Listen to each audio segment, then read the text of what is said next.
Mr. Crow is recognized for 5 minutes. Thank you, Mr. Chairman, and thank you to all of you. I want to reiterate what I said a little while ago about your heartfelt testimony, which I have found to be compelling with all of you, candid, honest, and incredibly insightful, and I appreciate your service then and now going forward so we can have this discussion. There's been a lot of talk about this being America's longest war. This is not just an August of 2021 issue, although it is absolutely worth diving deep into August of 2021. But over 2,400 Americans gave their lives during this war. Countless Afghans gave their lives. 2 decades, 4 administrations, 10 Congresses. A lot of talk about a moral failure, and there have been several moral failures that have occurred. One of them has happened within the United States Congress, because it is the U.S. Congress that has the authority and the obligation to decide matters of war and peace, and to force conversations, tough conversations, about these issues, about SIV programs, about refugee programs, about authorizations for use of military force. And we've abdicated time and time and time again. To this day, we have abdicated that authority, and it's time to take it back, to force that conversation, because we owe it to you, we owe it to all of our veterans to do so. A couple of facts remain, though. Number one, there was no status quo. This notion that there was a status quo in August of 2021 that could have continued is not true. President Biden inherited a deal that was signed by President Trump, and at the end of that deal, when it came time for our troops to leave, the Taliban were going to launch a massive all-out assault on U.S. forces.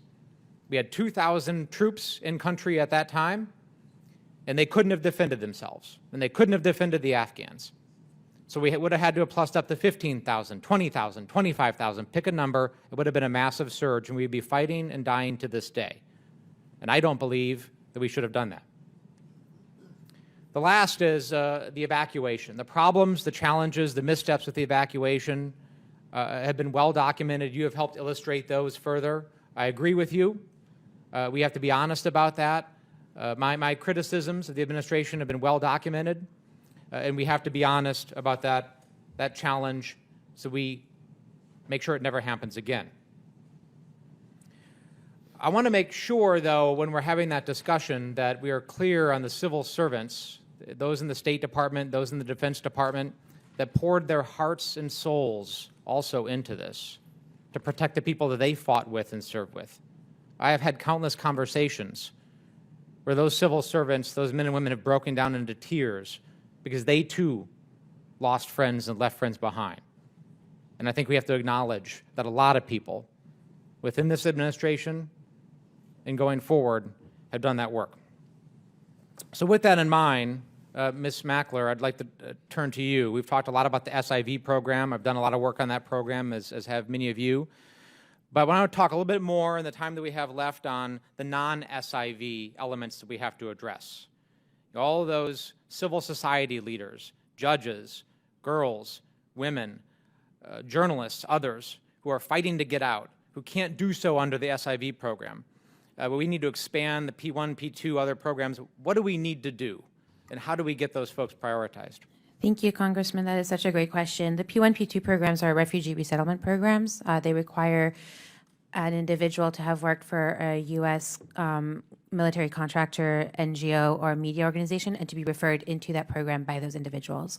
So we've been getting a lot of questions recently about that, about the new sponsor circles and refugee sponsor circles that were recently announced by the Department of State. None of that will help, really, quite frankly. And the individuals that you're talking about, the civil servants, the lawyers, the judges, everybody else in civil society who built up Afghanistan, modeled on the promise that we made them of the Afghanistan that we promised them, they have, quite frankly, no options. And sometimes we've been able to, for those who have who have education, we've been able to get fellowships, using visas for internships, all very temporary solutions, all very visas for performers, visas for scientists, things like that. But the options are just, frankly, very, very, very, very limited. Do we need a new category of visa to address these folks? We need a new category of visas to have our immigration policies and laws reflect the labor needs that this country has right now and the economic needs that this has right now. I mean, this goes to the agricultural sector, the industrial sector, as much as the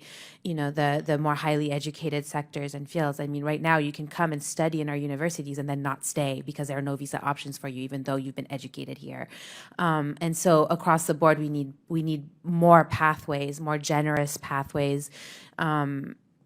And then in addition to that, we need to clear the backlogs. There are a lot of folks who would be able to bring family members, who would be able to bring others, who are choosing not to come because they would have to leave family behind.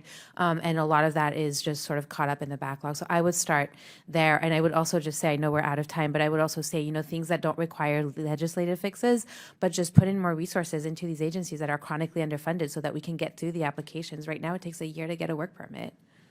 Gentleman yields back.